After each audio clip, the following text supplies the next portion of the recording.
Good morning, নমস্কার। আমি Mampi, homemaker মাম্পির আরও একটি নতুন ব্লগে আপনাদের সবাইকে স্বাগত জানাই। আশা রাখছি আপনারা সবাই খুব ভালো আছেন, আমরাও বেশ ভালো আছি। তো আবারও চলে এসেছি নতুন একটা ভিডিও নিয়ে। আশা রাখছি ভিডিওটি আপনাদের খুব ভালো লাগবে। আজ হচ্ছে মঙ্গলবার আর এখন বাজে সকাল 8টা। এখন থেকেই আপনাদেরকে সঙ্গে নিয়ে ভিডিওটি শুরু করলাম। ওদিকে সকালে ঘুম থেকে উঠে ফ্রেশ হয়ে চেঞ্জ করে নিয়েছি আর গিয়েছিলাম একটু ছাদে। প্রত্যেকটা গাছে এত সুন্দর ফুল ফুটেছে, দেখে এত ভালো লাগছিল, তাই আপনাদের সঙ্গেও একটু শেয়ার করলাম। আসলে আমাদের ছাদে খুব একটা বেশি গাছ নেই। গাছ তো আমার কাছে ভীষণ ভালো লাগে, তবে গাছের খুব একটা ভালো যত্ন করতে পারি না বলে আমি ছাদের জন্য তেমন একটা গাছ কিনিও না। ওই যে কটা গাছ রয়েছে অনেক আগে নেওয়া। আসলে গাছ নিয়ে আসলে তো অনেকই নিয়ে আসা যায়, তবে গাছ যত্ন যেহেতু করতে পারি না আর গাছ শুকিয়ে গেলে খুব খারাপ লাগে, সেই কারণে আমি খুব একটা বেশি ছাদে গাছ রাখি না। আমার এর আগের ভিডিওতে আসিফ ফারজানা অ্যাকাউন্ট থেকে একটি বোন কমেন্ট করেছে, দিদিভাই তোমার হাতের চাটা দেখেই ভালো লাগে, মন চাই খেতে, খুব পরিপাটি কাজ তোমার, ছাদে কিছু ফুল গাছ লাগিয়েও ভালো লাগবে। Thank you deer. আর হ্যাঁ গো, ছাদে ফুল গাছ লাগাতে আমারও ভীষণ ইচ্ছা করে, তবে ওই যে খুব ভয়ও লাগে যে গাছগুলো নিয়ে এসে ঠিকঠাক রাখতে পারবো তো, সেই কারণে খুব একটা বেশি গাছ নিয়ে আসি না।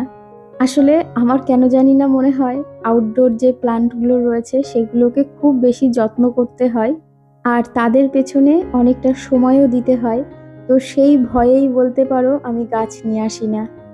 খুব কম পরিচর্যাতেও যদি খুব ভালো কিছু গাছ থাকে আপনারা প্লিজ আমাকে একটু সাজেশন দেবেন যে কোন কোন গাছগুলো রাখলে ছাদে খুব কম পরিচর্যার প্রয়োজন পড়ে আর খুব সুন্দর সার্ভাইভ করে। আপনাদের যদি জানা থাকে আর আপনারা যদি আমাকে জানান তাহলে আমি খুব উপকৃত হব।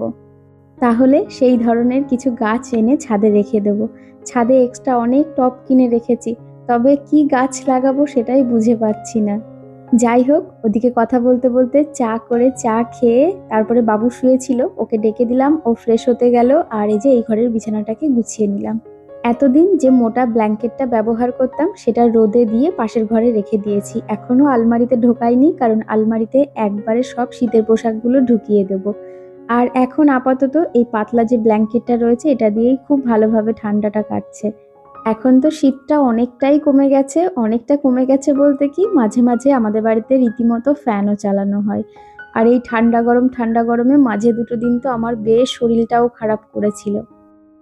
যাই হোক, ওদিকে কথা বলতে বলতে ঘর গুছিয়ে সোজা চলে এসেছি সকালের ব্রেকফাস্ট তৈরি করতে।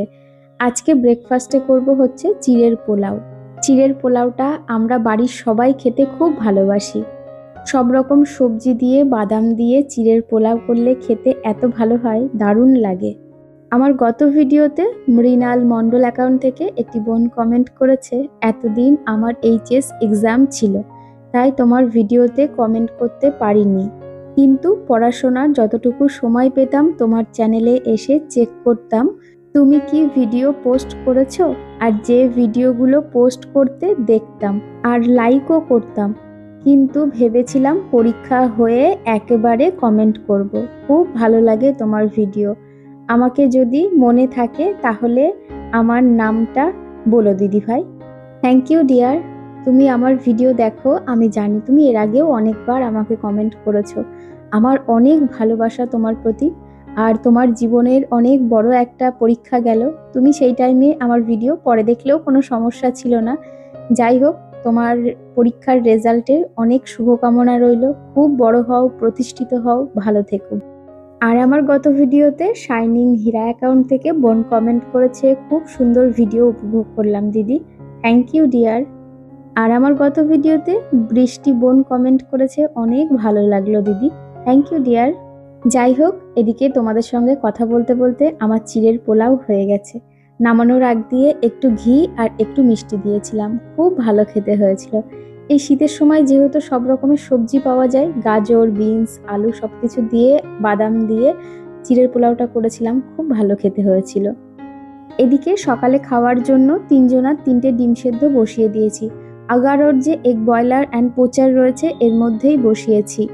আর এই আগারোর এগ বয়লারের মধ্যে ডিম সেদ্ধ করলে এত সুন্দর পারফেক্ট এগগুলো বয়েল হয়, গ্যাসে ডিম সেদ্ধ করলে দেখবেন অনেক সময় ফেটে যায়, কেমন যেন হয়ে যায়। তবে এইখানে মানে এই আগারোর এগ বয়লারের মধ্যে এগ বয়েল করলে এত পারফেক্ট এগগুলো বয়েল হয় আর খুব তাড়াতাড়ি হয়েও যায়।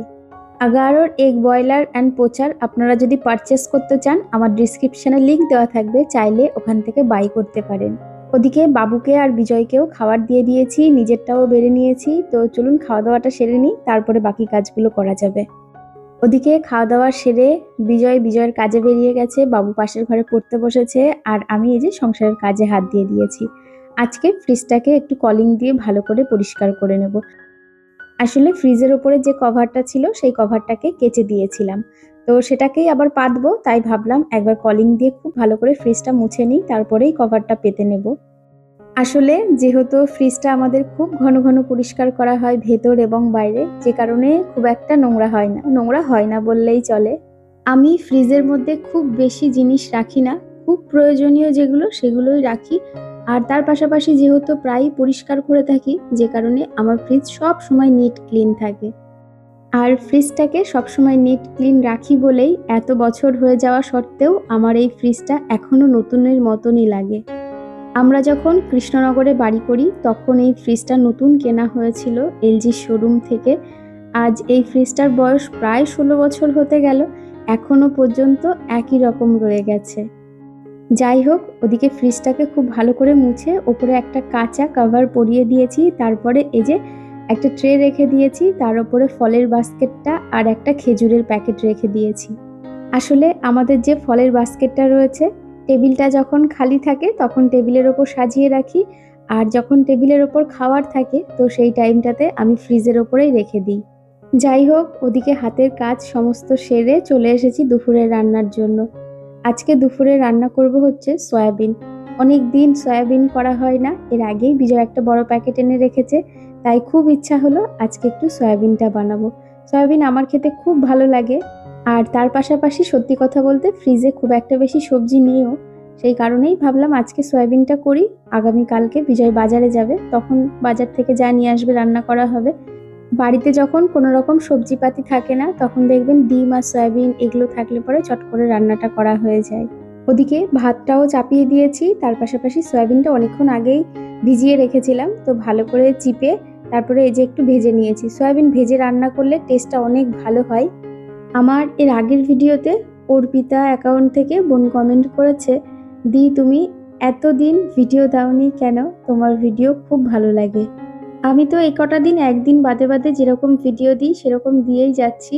তবে হ্যাঁ, মাঝে কিছুদিন প্রতিদিন ভিডিও দিচ্ছিলাম, আর এখন আবার ওই আগের মতো একদিন পর পর একটা করে ভিডিও দিচ্ছি।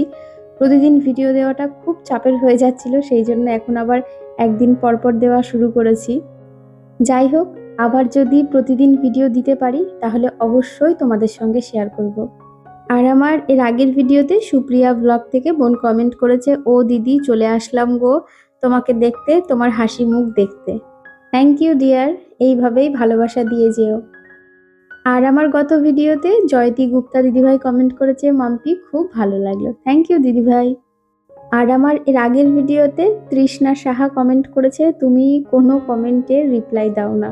সব সময় সবার কমেন্টে রিপ্লাই দেওয়া হয় না, তবে আমি প্রায়ই চেষ্টা করি তোমাদের সবার কমেন্টের রিপ্লাই দেওয়ার। তোমার যদি কোনো প্রশ্ন থাকে আমায় জিজ্ঞেস করো, আমি অবশ্যই তার রিপ্লাই দেব। যাই হোক, তোমাদের সঙ্গে কথা বলতে বলতে আমার এদিকে সয়াবিনের তরকারিটাও হয়ে গেছে। এবার নামানোর সময় একটু গরম মশলা দিয়ে তারপরে নামিয়ে নেব। আর এদিকে রান্না করতে করতে দু একটা যে বাসনগুলো বেরিয়েছিল আমি সেগুলোকেও মেজে নিয়েছি। এবার তরকারিটা নামিয়ে রান্নাঘরটাকেও একটু মুছে নেব। এদিকে রান্নাঘর একদম পরিষ্কার করে নিয়েছি, খাবারগুলোকেও পাশে রেখে দিয়েছি, বাসনগুলোও মেজে নিয়েছি। দুপুরে খাওয়ার সময় একটু বেশি করে স্যালাড কেটে নেব, তাহলেই খাওয়া হয়ে যাবে। তো চলুন, ভিডিওটা আর বেশি বড় করব না। আর আজকের ভিডিওটা আপনাদের কেমন লাগলো অবশ্যই কমেন্ট করে জানাবেন, ভালো লাগলে একটি লাইক করবেন। আর যারা নতুন বন্ধুরা আছেন সাবস্ক্রাইব করে আমার পাশে থাকতে পারেন। আবারও দেখা হবে নতুন একটা ভিডিও নিয়ে, ততক্ষণ সুস্থ থাকবেন, ভালো থাকবেন, টাটা।